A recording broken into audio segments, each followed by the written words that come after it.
Hey friends, welcome back to another episode of Theology in the Raw. My guest today is Levi Lusko, who is the founder and lead pastor of Fresh Life Church located in Montana, Idaho, Oregon, and Utah. He is the best-selling author of several books, including Through the Eyes of a Lion, Swipe Right, I Declare War, The Last Supper on the Moon, and Roar Like a Lion. And his latest book is Blessed Are the Spiraling, How the Chaotic Search for Significance Can Lead to Joy Through Life's Shifting Seasons. I've known about Levi for a while from a distance, especially as we talk about in this podcast, when his daughter, his 5-year-old daughter, died while he was a pastor at his church several years ago. And I remember hearing about that and just being devastated by it. And I've been really just impressed with how he and his wife handled that devastating situation. We talk about that at the beginning of this conversation. And then we talk about just all things, all the way. I mean, we went all over the map, from ministry to preaching to stand-up comedians to snowboarding to ice baths and our mutual fear of snakes and many other things. So really fun, free-flowing conversation. Really excited for you to get to know Levi. So welcome, please welcome to the show for the first time, the one and only Levi Lusko. All right, Levi Lusko, man, this is, I can't believe this is happening. I mean, you've been, I've been following your work for a while now, and I'm just really excited to have a conversation with you. Thanks for being a guest on Theology in the Raw. Bro, for sure. I feel like, all roads were pointing this way. I was going to say all roads west or whatever, but yeah, I've tracked with you for so long, and it was about dang time we finally got to meet. I actually was in your church. You weren't there. It wasn't a Sunday even. What was I doing there? But I remember thinking, and entering? Is this like a burglary? I think I was. I was robbing in your church. Bibles. The alarm was going off. I was carrying equipment out. I think it was on my way. We went and visited Glacier National Park, I think. And was it then or was it? Yeah, I can't remember. But I'm like, oh my gosh, that's amazing. I wish I would have known. I would have come down. Oh man, we could have let you in through the front door and everything. Yeah. So I first came across your name when I heard about the death of your daughter Lenya, and it just, as a father of 3 daughters and a son, I'm just shocked. I'm just like, how does anybody get through that? And looking on from a distance, I was so impressed with how you and your wife wrestled honestly.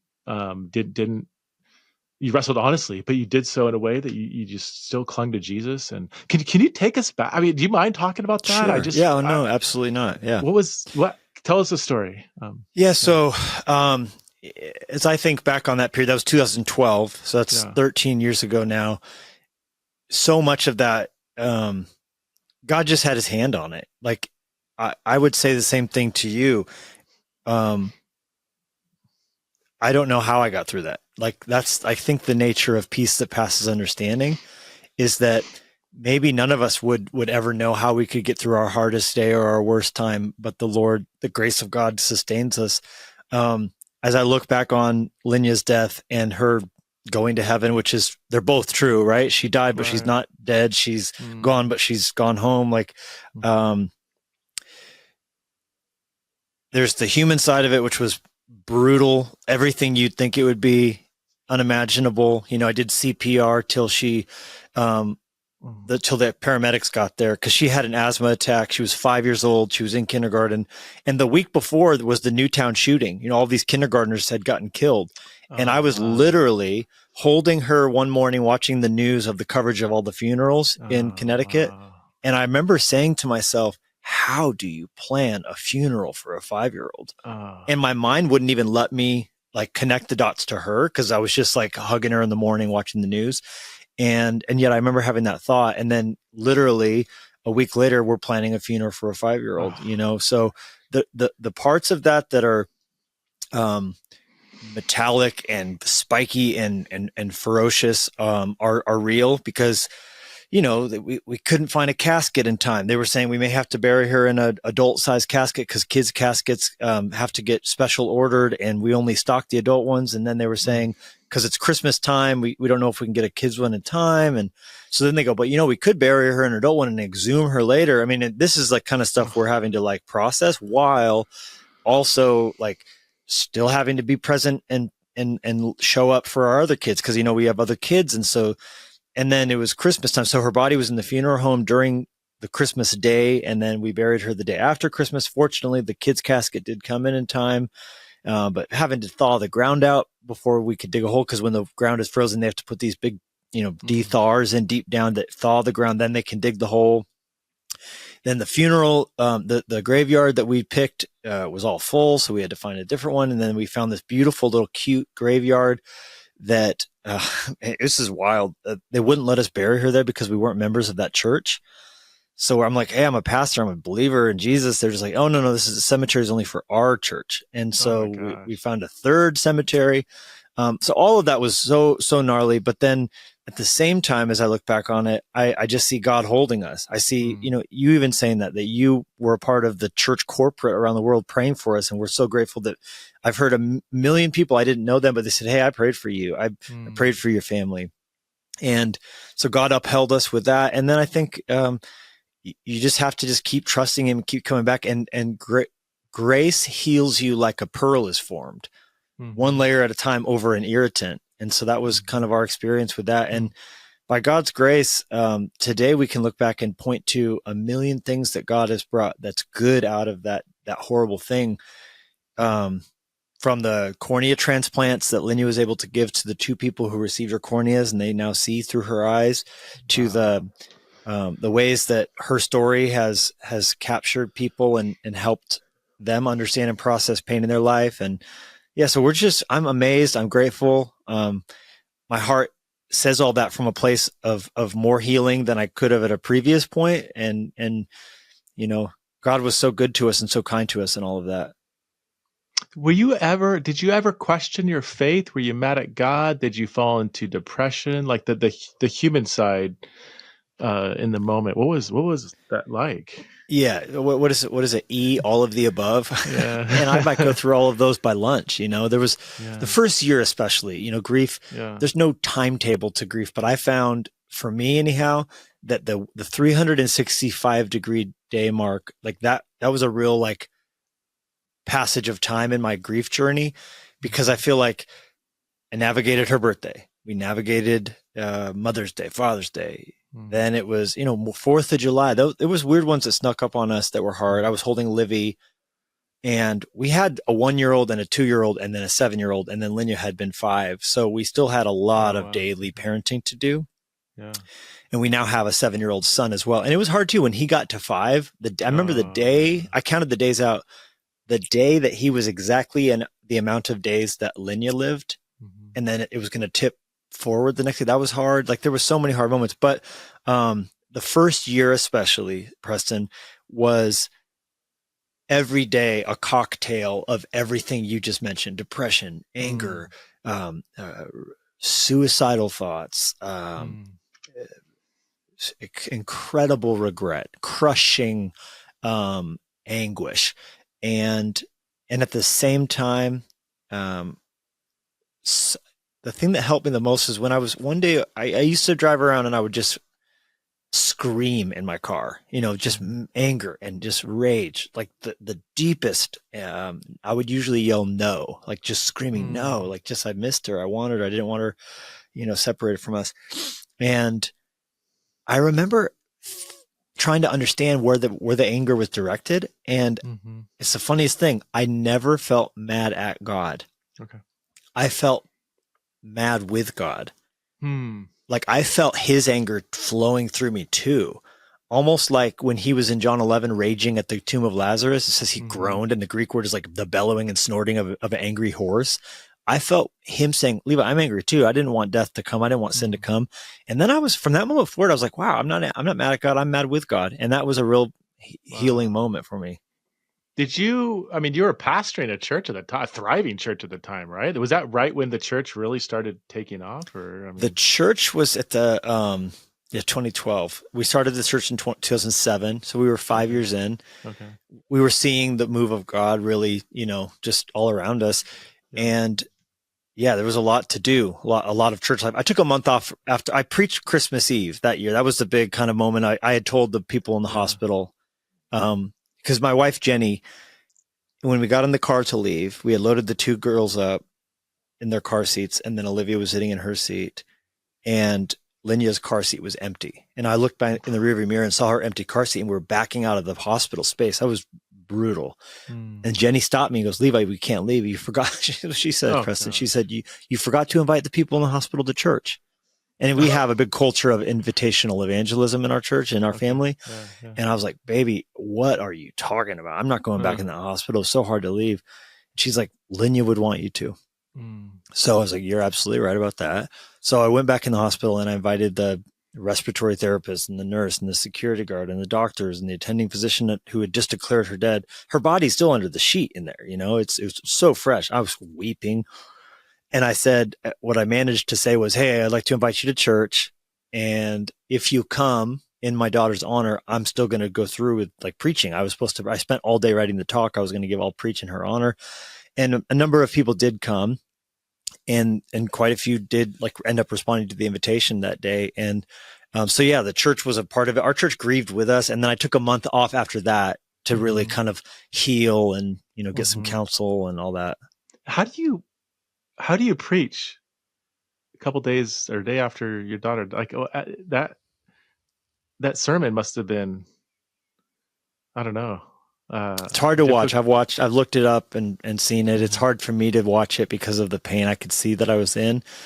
But in a weird way, Preston, it kind of was healing and therapeutic for me to declare in front of our church. Like, I mean, I first get up and I'm like, you see the red in my eyes and all that. But then at the same time, like, I just basically said, I still believe and I still trust and God's good and this doesn't change anything. Death was always the point for Christmas. And yeah, so I mean, I think it was important for me to do that. Yeah. Wow. So you planted the church in 2007, and so just in case people don't know, I mean, it really exploded, flourishing ministry, grew in size, impact, lots of people coming to Jesus. What was that like? I mean, when you planted the church, did you plant it? You planted it, right? Yeah. And tell us just so people can understand, tell us about the growth. And it's not in like LA or Chicago. I mean, you're in a, not a very large town in Montana. It's true. Yeah. We have one Walmart, we have one Costco. We just got a Chick-fil-A. Yeah, that's a big day for the church, though. Everyone went wild. We Jennie and I were in Southern California. We had gotten married very young, and we had one child. And I was a teaching pastor at a church in San Juan Capistrano, and it was really working. The ministry, anyhow, like in the sense of I had always been a youth pastor, and so then I got called up to the majors. Or maybe that's backwards. Maybe I got called down from the majors to teach adults, But I was so surprised because I had only ever taught young people. And so they said, "Hey, can you teach in the main church?" The pastor had left and the board said, "Could you step in as an interim teaching pastor for the church?" And I said, "All I have is like kids sermons." And they're like, "Well, just give those." And I was like, I drove home. I'll be like, "Jennie, it worked. I gave this talk and it seemed like they liked it." And the church responded well to it. So the board said, "Hey, we're going to take away interim and just make you the teaching pastor for the church." And Jennie and I both felt a level of discomfort with that arrangement because we hadn't had the chance to grow into the leadership that we knew that we needed to have to teach thousands of people and lead in that regard.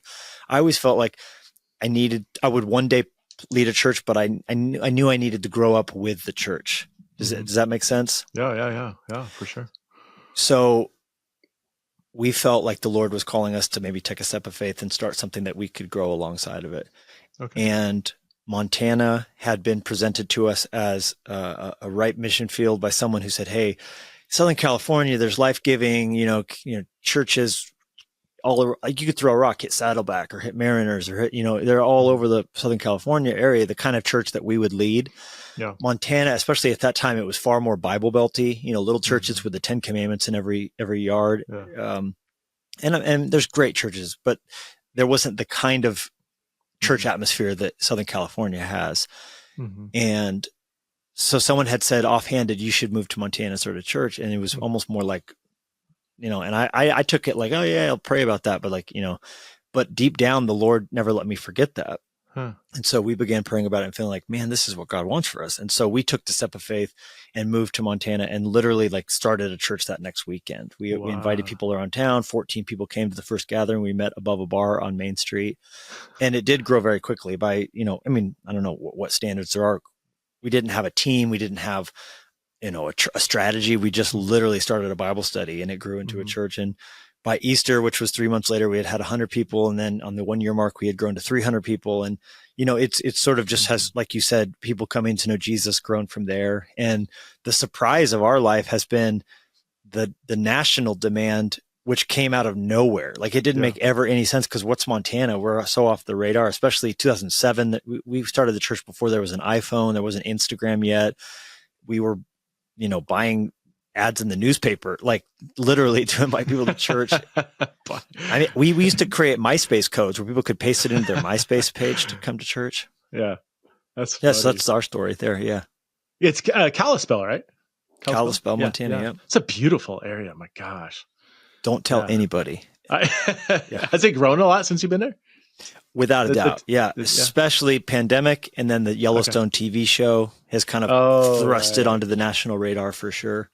Yeah. Glacier is, I went to Glacier once, and we actually didn't stay long. It was the most stunningly beautiful place I think I've been to, one of the top 5 at least. But it was very crowded. I was like, oh my gosh, it's like wall to wall people and everything. I live in Idaho where, we've got beautiful mountains. The mountains don't quite rival Glacier, but beautiful mountains and hardly any people. So we actually drove back early and spent a week in the mountains of Idaho. But man, jaw dropping, like you're just like kind of like when you see the Grand Canyon in real life, it's like, oh my word, this is just stunning. Did you go to the east side or the west side? Oh gosh. We drove, I think, through the whole thing. What's that, road to the moon or road to the sun? Road. Yeah. But I was dragging a trailer behind my minivan. They let you do that on the No, they didn't. I got arrested. Okay. Not arrested. I got a ticket. I got arrested. I blew through the sign that says no trailers. I'm like, who's going to enforce that? Sure enough, they enforced it, and they made us leave the park on the other side or something. So it was not the best experience, but stunning. They call it the crown of the continent, and it is something else. It's. I have friends who have been to the Alps, and they say it's the closest thing in America to the Alps, and it is jaw-dropping, especially on the east side. So if you went through, you come out at Browning, that the east side of the park, that's to me the part that's the best. And us locals here know like when to go, when to not go. You're not going to go really in July. I mean, and if you are, there are parts you can get to that are less Disneylandish, but it has definitely, this is an old number, so it's probably way more than that now, but they used to say 1 million visitors every summer would come through Glacier. Wow. How have you handled what word should we use here? Success, probably, maybe success is probably fine.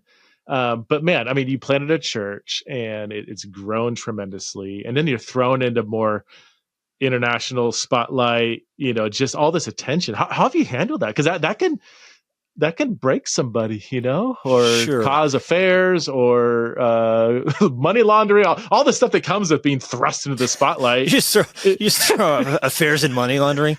Well, fortunately, there haven't been either of those. Okay, good. We'll get that out. Yeah. In answer to your question, how have I handled it? It would probably all depend on the day. Some days great, some days terrible. Fortunately, I got to slow cook with the church growth, so that wasn't immediate. Opportunities grew. And I think in God's wisdom, a big part of him sending us out here was so we could have deep formation. If a branch has if a tree has wider branches than roots, it'll topple under its weight. Right. So you have to have equal and opposite roots to the branches. Otherwise you can't sustain anything in your arms. When we moved out here, we had just I had already spoken in a couple large 12,000, 15,000 gatherings already prior to starting our church. And that was kind of part of why Montana seems crazy, because it's so disconnected from Nashville from, the Christian industry that we had already started to get a little bit of opportunity in front of. So I remember journaling like, Lord, if you called us to have influence and you desire for us to, do this. Paul wanted to go to Rome for a reason. Mm-hmm. It's, the center of everything. And if you want to reach culture, you got to be in a place that you can do it. And it felt opposite to move here because of that. But I felt like the Lord was testing us to offer up Isaac. And if he wanted to, he could raise him up. And that is exactly what happened. Mm. If anything, our obscurity, our wilderness are being hidden for whatever time it was. Because really, after Lenya went to heaven, things accelerated a lot because of the first book. We wrote Through the Eyes of a Lion and told her story. And that's where we started, getting asked to go to Cape Town or getting asked to, speak in Ireland or, those opportunities from people who read the book and wanted to hear about it. But by then, I mean, at that point, it was 2016, 2015, 16. We had been up here a decade, and we had a decade of every week teaching a congregation and, dying daily. I mean, so I think hopefully some of those things were there to where we weren't paying attention to press clippings. We weren't, it was less disorienting because it happened slowly from our perspective. It wasn't overnight.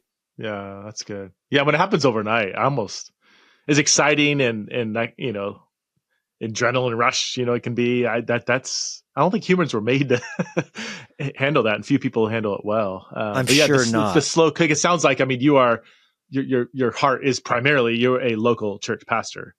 Like that seems to be yeah. I mean, Preston, for the first 7 years, I did a Wednesday night Bible study and a Sunday morning sermon, and I didn't have an associate pastor that was carrying teaching load. So I was doing 2 Bible studies every single week. There's never a lot of time to get in trouble. It's like you're studying your focus. I did 54 weeks through the book of John, and then 40 weeks through the book of Revelation, like just verse by verse, teaching. And we were just excited to watch people come to know Christ. And the opportunities existed of traveling and speaking, but it wasn't, I don't know. I think also there wasn't Instagram, until later on. So there wasn't the perception of any kind of national influence in the same way that kind of, I think someone coming of age now where you blow up on TikTok or, or whatever. I feel like things have been exponentially increased in complexity with high visibility these days. Yeah, it's hard to imagine.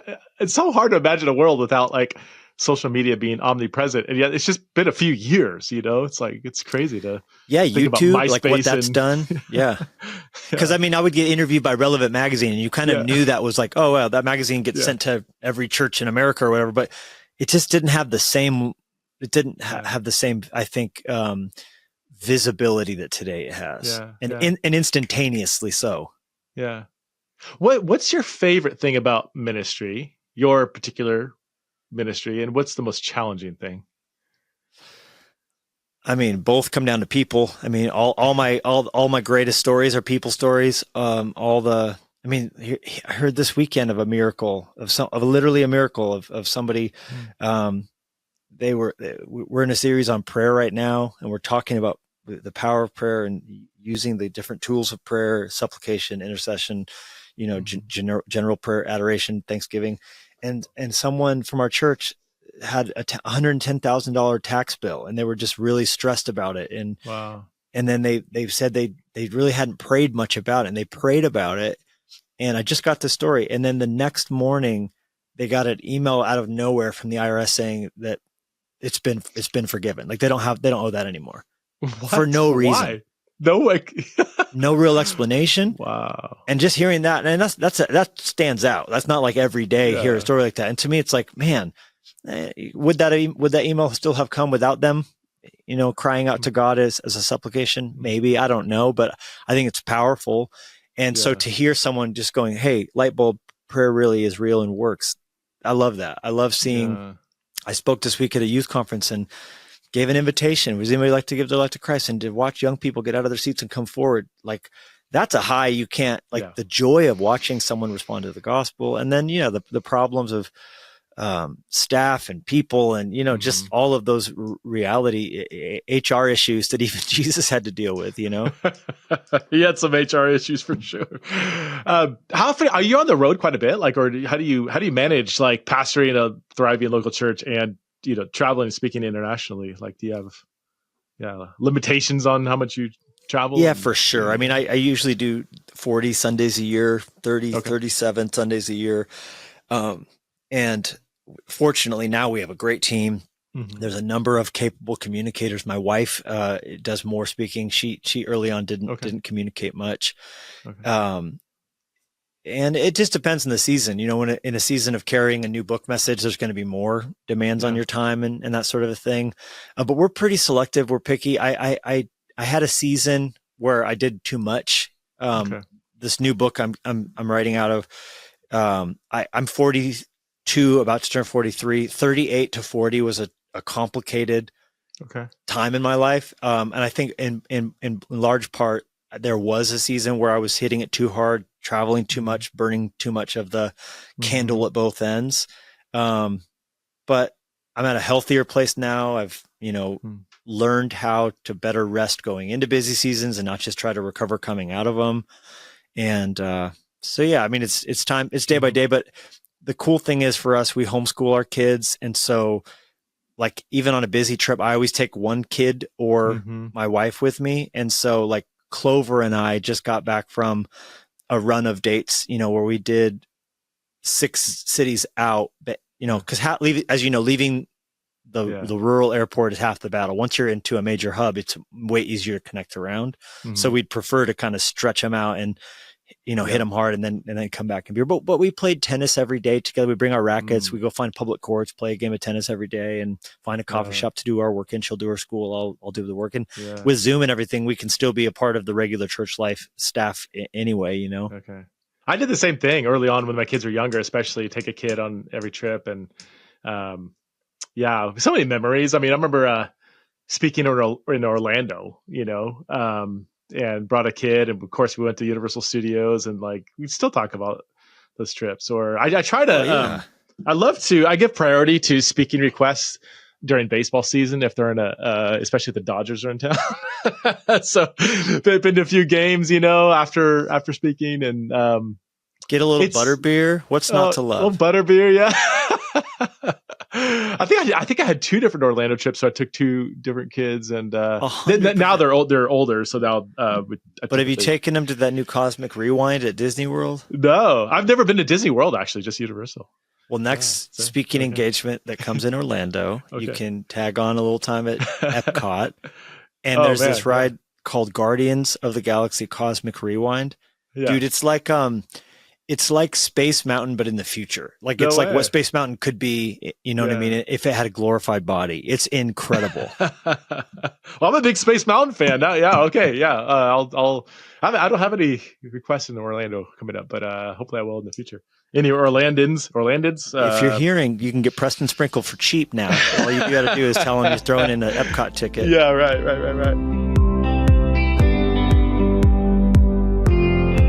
Are you a recent college graduate or in between jobs, or maybe you're just looking for a spiritually meaningful cross-cultural experience? If this is you, then you need to check out the Global Ambassador Program with ELIC, the English Language Institute in China. Okay, so it's not just in China anymore. They actually work in several different countries.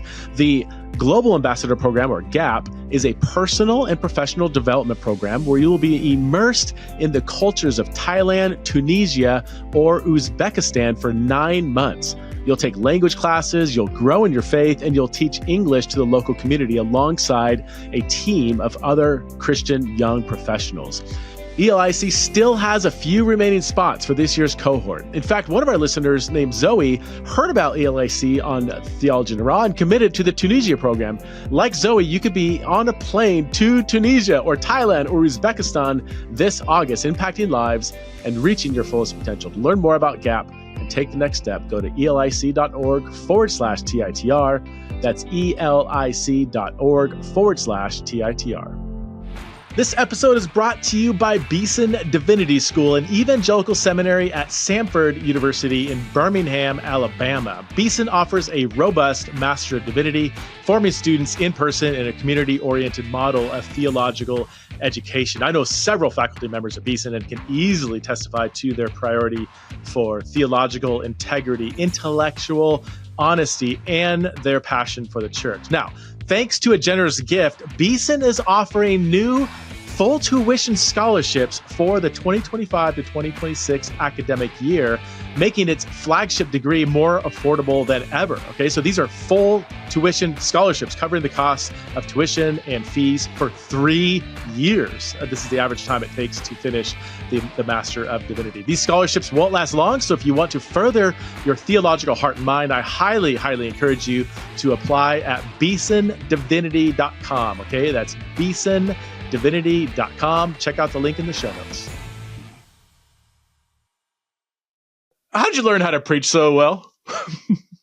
Like, where does that come from? Like, that's not normal. Like, did it come just naturally? And I know you're going to say, oh, it's not a big deal or whatever, but like, no, I've worked you're really an amazing hard at communicator. it. I've worked really, really hard at it. Okay. And the Lord gave me a gift, and I tried to develop it, and I've been grateful. I've been fortunate enough to have incredible mentors around, so Skip Heitzig, pastor I grew up under in New Mexico. He's maybe one of the greatest expositors on the face of the earth. Really? Greg Laurie, yeah. Evangelist, mentored by Billy Graham. Yeah. I've had close proximity to Louis Giglio and Craig Groeschel, and these just men who have done the long obedience in the same direction. I've studied hard.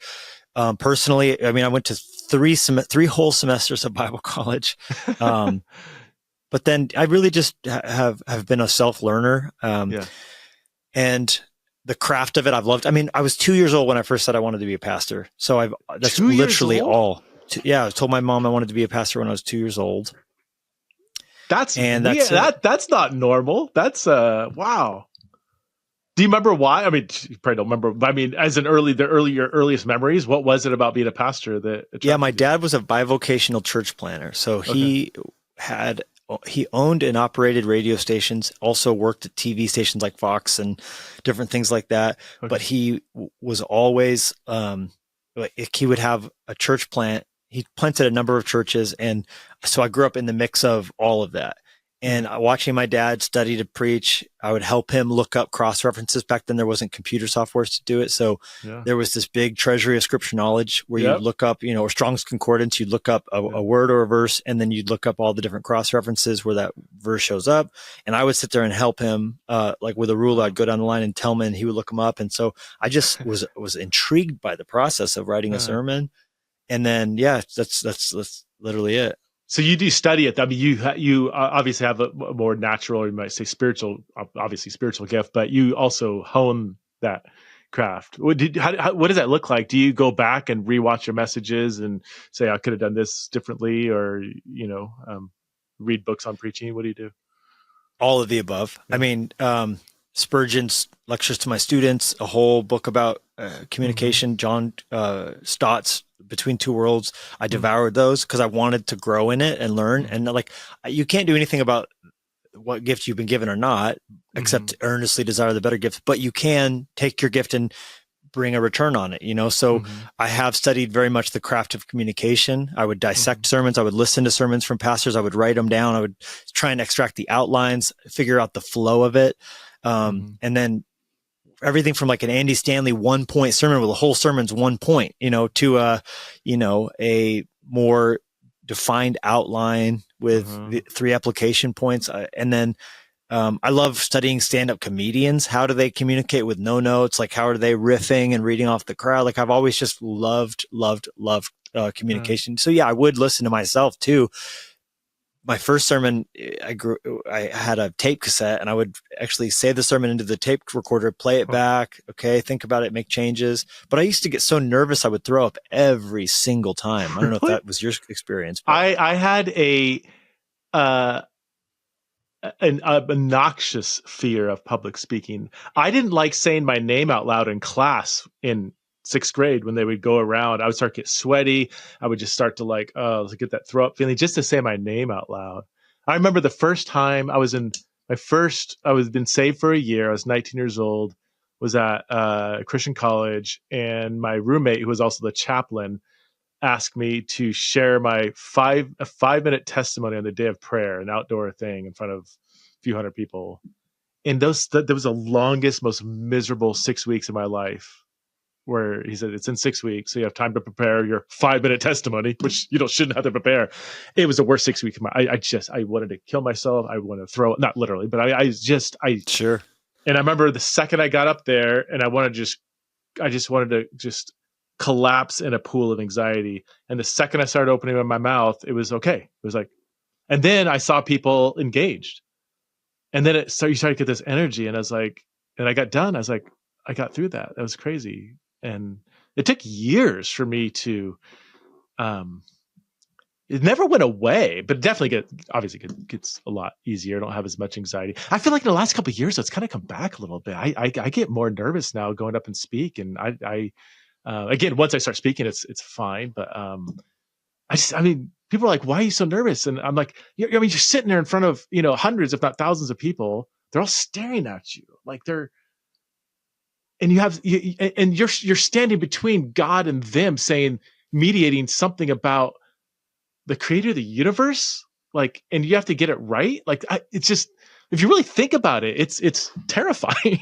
Yeah. I hope it never goes away. The fear, the awe, the anxiety, the trepidation, I think there's so many aspects to it that just the human mechanics aspect of it is weird to people to stand and listen to you talk.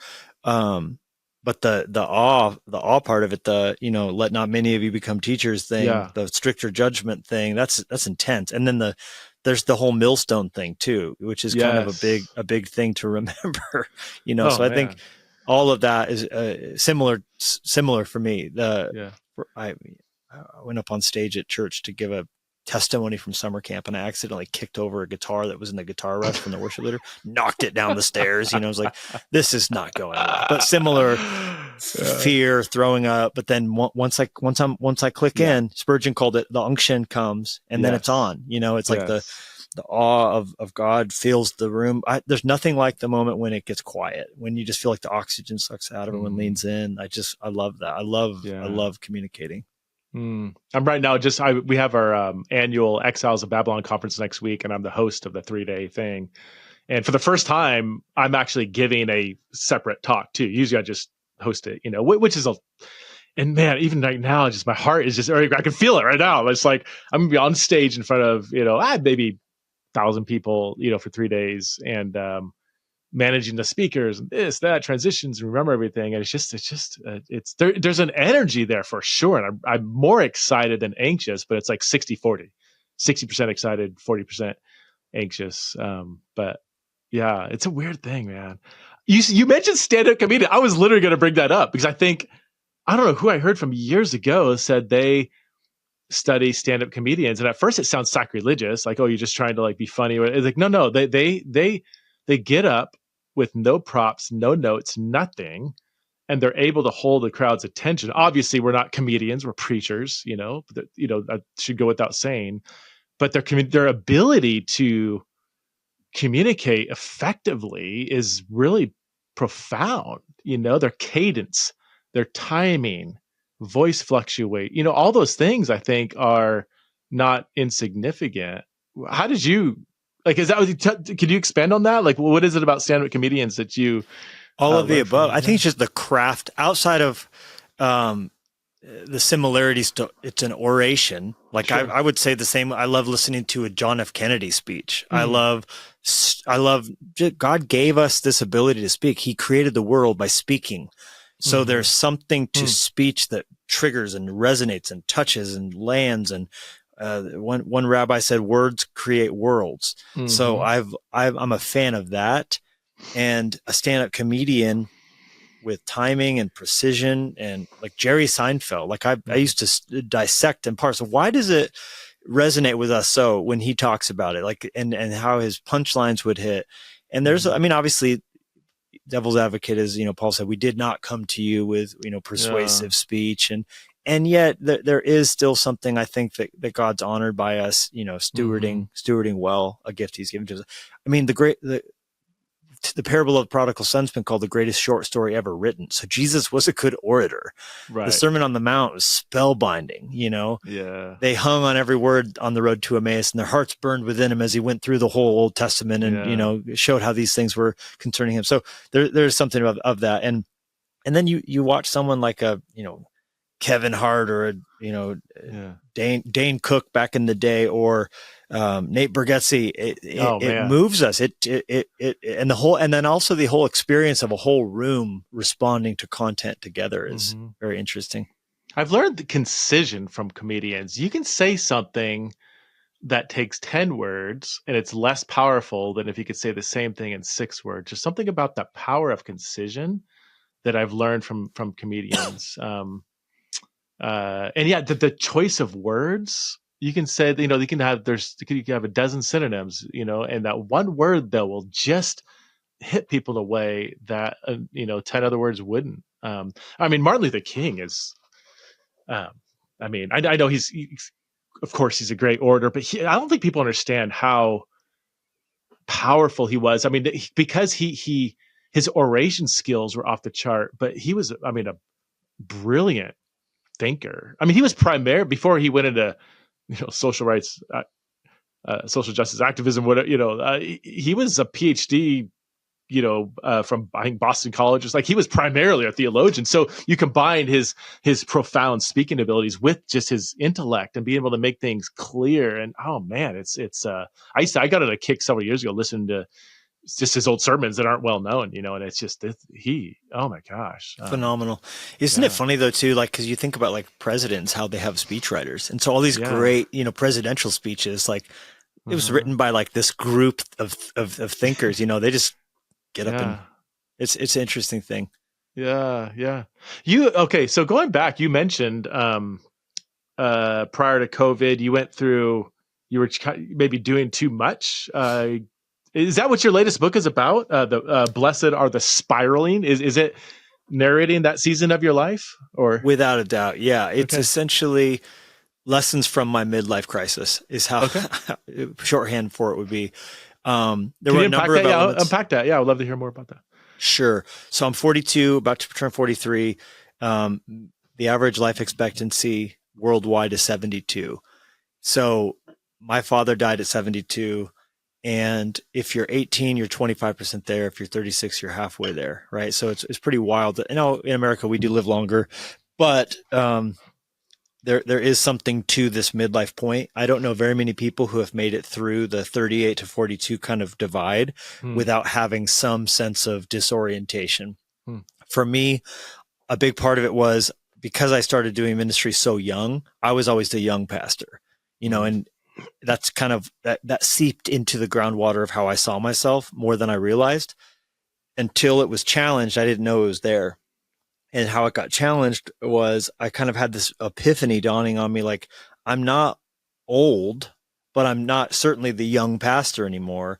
So what does that make me? So it just kind of was this, this challenging period of trying to figure out how to face up to the shifting seasons of life. And looking back, and the reason I call it Blessed Are the Spiraling is that it was such a wonderfully rich time. Not going through it, but on the other side of it, because now I'm kind of on the field again, and the time in the locker room at halftime gave me the chance to get my bearings, reevaluate my perspective.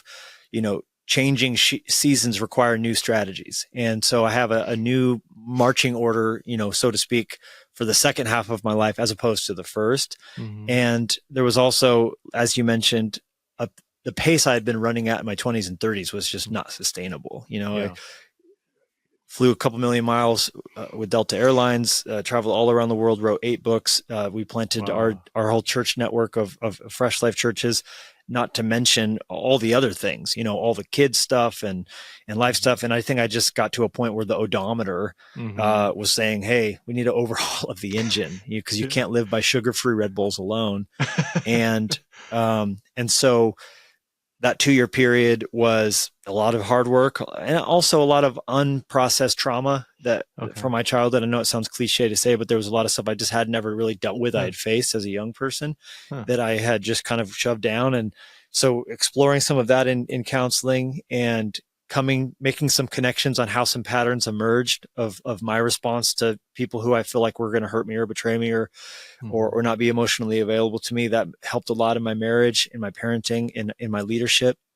And then there was also just some of the place in the clan, so to speak. The young warrior can't stay the young warrior forever. He has to learn to see himself as the father, as the elder, and then eventually the sage of the tribe.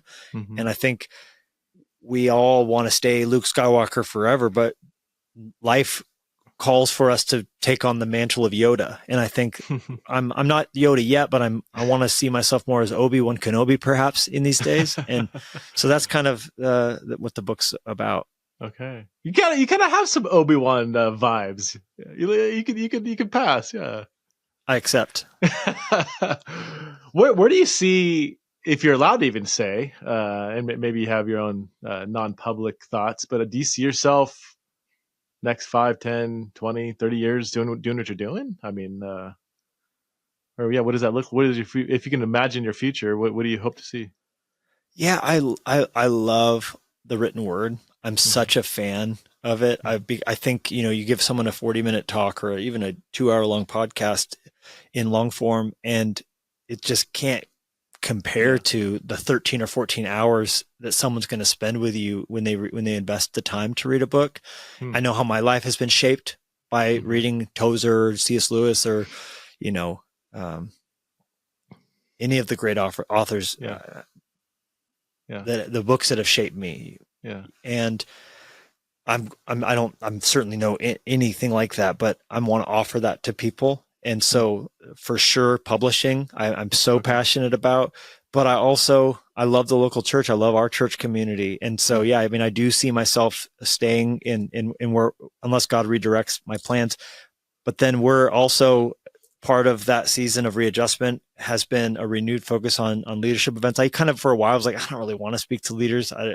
It just didn't give me the same level of joy that I'm finding in it now. I think part of that, move from just a success mentality to a significance mentality has to involve mentorship and speaking to leaders. So I've been more willing to take on speaking at conferences that are pulling in leaders, as well as for anything with young people, so we launched a youth conference, and it's been so fun to focus on, that next generation. I got saved in summer camp, so kind of that paying it forward mentality. So outside of the normal stuff, if God allows us to stay in our church and keep writing, raising up leaders and reaching young people are kind of my marching orders. So I most people are like, that speak and write, they kind of are primarily one, and then they do the other. I always thought, because you're such a great communicator, you're a speaker who also writes. But it sounds like, is writing, would that be if you had to pick one or the other, would you pick writing? Is that, or is I'm sure long term there will be a day where I'll be a crazy old hermit in a cabin writing just books. I think it's more sustainable to sit at a typewriter than to take the pounding of incessant connections through Minneapolis, on the way to Atlanta or whatever. So I do see that coming. I agonize over word. I don't use ghostwriters. I agonize over every word. I love the process of writing. So that's a true writer. A true writer agonizes over the words. That's a true writer. I love one of my manuscripts, 80% done, 85% done. It's been through several drafts, and then your content's down, your argument's there, and now you can just pour on each sentence and say, how can I make this sentence move from good to great to beautiful? How can I structure it? I love that process. It's so much fun. Yeah, I love that scene in A River Runs Through It where the dad keeps saying, again, half as long, That's right. Yes. Make it more concise, make it tight, say more with less. The editing process. I usually overwrite. I usually end up 10% reduced in editing process. So I usually overwrite knowing that this is going to come down. I've got a book right now I'm working on. It was, the contract says 60,000 words. I swear it could be 150,000. I mean, realistically, I want to say 100,000 words, and I'm like, how am I supposed to cut this down? And he's going to give me some grace, and hopefully I can come down a bit. But yeah, that's hard. There's a famous writing expert, I forget his name, Arthur Quillicouch, maybe. Murder your darlings. Oh yeah, Stephen King quotes that in On Writing. Oh yeah, that's right. Yeah, my little secret, Preston, is I don't ever write in contract anymore. So I write all my books without a deal, and I shop them after they're done. I'm going to do that next, I think. Yeah. I've done that once. It was so freeing. So that's what because I can tell myself, I don't have to do this. Yeah. I don't have to do this. This is what I want to write. And I wrote Last Supper on the Moon that way. I wrote this most recent book that way. And it's just a wonderful thought that it's a little secret. I don't even tell my agent I'm writing. And then eventually I'll surface like a orca and be like, oh, it's done. Here it is. I'm totally going to do that. There's light. I had this constant hum of stress and anxiety when I have a book contract hanging over me. Now I love writing, so it's not a bad thing, but every moment that I'm not working on the book, I feel like this little bit uneasiness, and the thought of, and again, I've done it once and it was so freeing. I wrote what I wanted to, and I didn't have the pressure of a deadline. And my first book deal was a 2-book deal, and I hated every minute until it was done, because it was like, I have to do this. And I don't know, whatever it is with human nature or whatever. Now, kids' books aren't that way. With the kids' books, I've worked more cooperatively with the publisher, because that's more, Tommy Nelson is the kids' publisher, and that's definitely less, like, I don't have the high confidence that I could just write it and it would all be, accepted as it is, but. Yeah. So wait, Kalispell. Did you know Eugene Peterson? You had to, right? We spent some time together. A mutual friend connected us, and we had a wonderful afternoon. One of his last guests he took in, actually, before he took his last turn, and it marked me forever. Yeah, it was amazing. That guy's a saint. Oh my gosh. Yeah, what a man of God. So what do you do for fun when you're not writing, speaking, traveling? Those things are fun, but tennis. I play a lot of tennis. Okay. All my kids, my wife, we all play tennis. We do double. We have enough where we can have a doubles court and a singles court going simultaneously. We love that. I fly fish. Nice. I love snowboarding, uphill and downhill. We do the uphill snowboarding where where's the skins on our boards and ride backcountry stuff. I do it in resort though. I've never done it in like avalanche territory. I just do resort laps for cardio early in the morning with a headlamp in the dark. Really? And then we also, we love camping and boating, all the paddle boarding, anything, outdoors. And then cold bath and sauna. I'm a big cold bath and sauna guy. Oh, I tried that last year, and man, for 6 weeks, I was doing it. I was dedicated. I felt amazing, but I can't stand the thought. 2 things I can't stand: snakes and cold water. I fell out of the routine of the cold baths, and the thought of going back even though you feel amazing, when you get out of 3.5 minutes, 5 minutes in a cold bath, you have like 5 hours of crazy adrenaline, clarity. You feel amazing. You feel like you can conquer. You right? did the hardest thing you're going to do all day. I hate snakes too, by the way. I'm terrified of snakes. But cold bath is, my muscles are craving it right now. Like between my traps, really? Yeah, it's amazing. I need to get back into it. Socially. Do you ever do it socially where you have like group people come over and do it? It's so much easier. Having people, then you have peer pressure and you're cheering each other on. Like my kids will get in. Like it's so fun. What temperature? Are you like really cold? We break through the ice to get in the winter. Oh gosh. Yeah. Oh gosh. Okay. I need to, honestly, the thought of, I would build myself up to it, be this whole like the hour, kind of like preaching. I was like, oh gosh, and I get in the first 30 seconds, you're just like, I hate this so much. But then it chills out. Then like, when you start catching your breath and you're like, then a minute in, you're like, all right, when's the 3.5 minutes? And then by 2 minutes, you're like, I'm good. And then you go past the 3.5, 4 minutes, 5 minutes, like, this is, they're like, I need to get out because I'm going to kill myself if I don't. But. And do you get in the sauna from there? What do you do next? I didn't know, because they say you want to warm up naturally. And I would do it. So I started in the wintertime in Boise. So yeah, I'm walking through snow barefoot to get there, jump in, get out.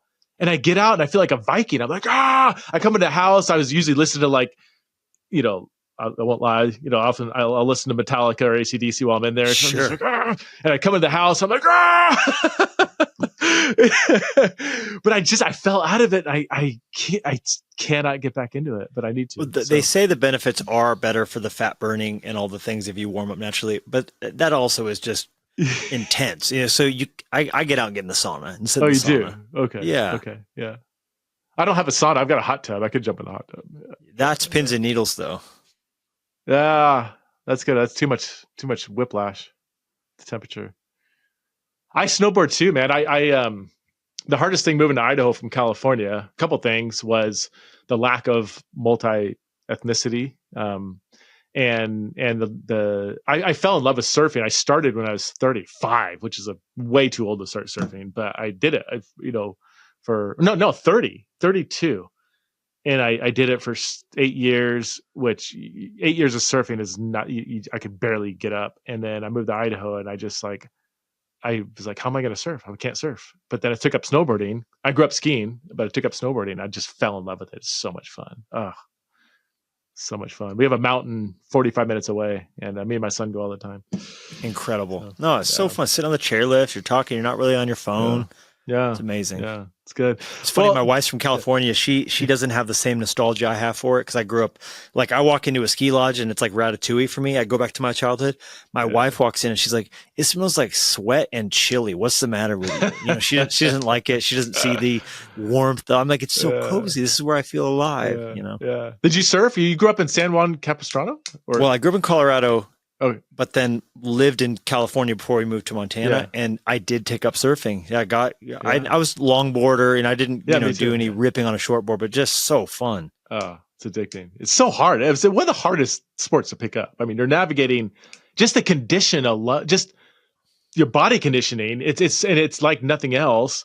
And then to read the wave, and then to catch the wave in the midst of, if it's a good wave, there's going to be tons of people on it that are like yelling and screaming at you. I mean, there's so many factors. I just got back from Costa Rica. Surfing quieting your mind the whole time to the presence of sharks, which is like always kind of on your mind out there. That for some reason that's never that's never been a fear about it, even though California does have shark attacks. Actually, one of the first times I went surfing, there was like a baby shark that was cruising around, and I got out of the water, but that's... Oh, dude, I would go to Hawaii for a while every year, and my friend who would take us out, I'd be like, what's that collection of flowers on the beach with a cross? He's like, oh, well, tiger shark, geez. you know. Oh, my gosh. God. Oh, okay, well, there you go. Yeah, that's crazy.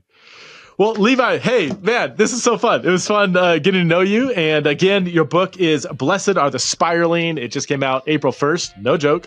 Interesting date to release a book. But I encourage people to check it out, and all your books. Really appreciate your ministry, and it's been a fun conversation, man. Bro, I loved it. This was a good first date. Yeah, absolutely. Let's do it again sometime.